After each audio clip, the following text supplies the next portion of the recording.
இறையாசான் முன்பாக இறை சீடர்கள் அமர்ந்து இறை அருள்மொழி கேட்கும் புறமான அருள் சச்சங்க பெருவிழாவில் சீடர்கள் அனைவரும் தனக்குரிய ஆன்மீக இயல்பு நிலையிலிருந்து கொடுக்கின்ற அற்புதமான வினாக்களுக்கு விடைபெறுகின்ற நல்நாளிகை பொழுதிலிருந்து அவரவர்களுடைய சுய நிலைகள் இகலோகத்தில் அவர்கள் அடைகின்ற கர்ம வினைகளின்பால் அவர்கள் அடைகின்ற சுய ஏற்ற இறக்க நிலைகளின்பால் கொடுக்கின்ற வினாவின் தொடர்ச்சியாக சிறுமழலை குரலாக ஆதி கைலாய சிவசூட்சம நூல் முன்பாக சிவமகா வாழை சித்தனின் முன்பாக அரும்பெரும் ஆற்றலினை கண்ணகம் வைத்திருக்கும் திரு செந்திலகத்தில் அமர்ந்திருக்கும் அகத்தியன் முன்பாக சிறுமலரை குரல் எழுப்பி தன் கல்வி நிலைக்காக வேண்டுதல் நிலைகளை கொடுத்த பிரபஞ்சமகா சபையினுடைய சீடனின் உறவாளனின் அகத்தியன் யாம். அகத்தியன் எம் கண்ணை நோக்கி நிற்க அகத்தியன் கண் திறக்கின்ற பொழுது எம் கண்ணினை பார்க்கின்ற நிலை அகலாது.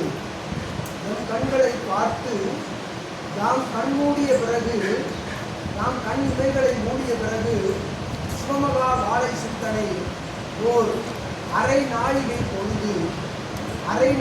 பொழுது சிவமகா வாழை சித்தனுடைய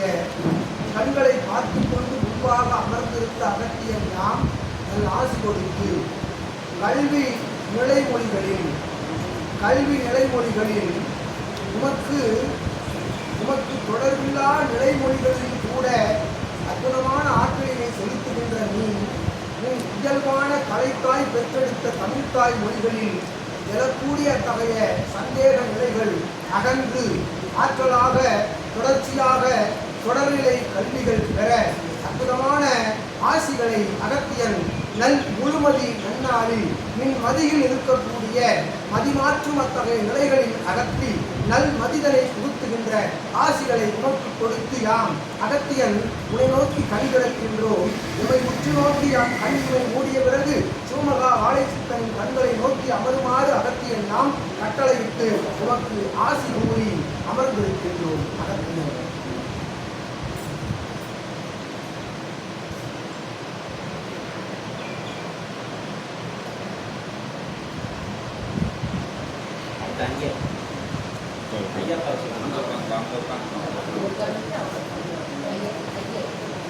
வேறு திசையில் கண் செலுத்தாது சித்தனை கண்ணோடு கண்ணோக்குமாறு அகத்தியன் ஆசி கூறி அரை நாளைக்குன்னா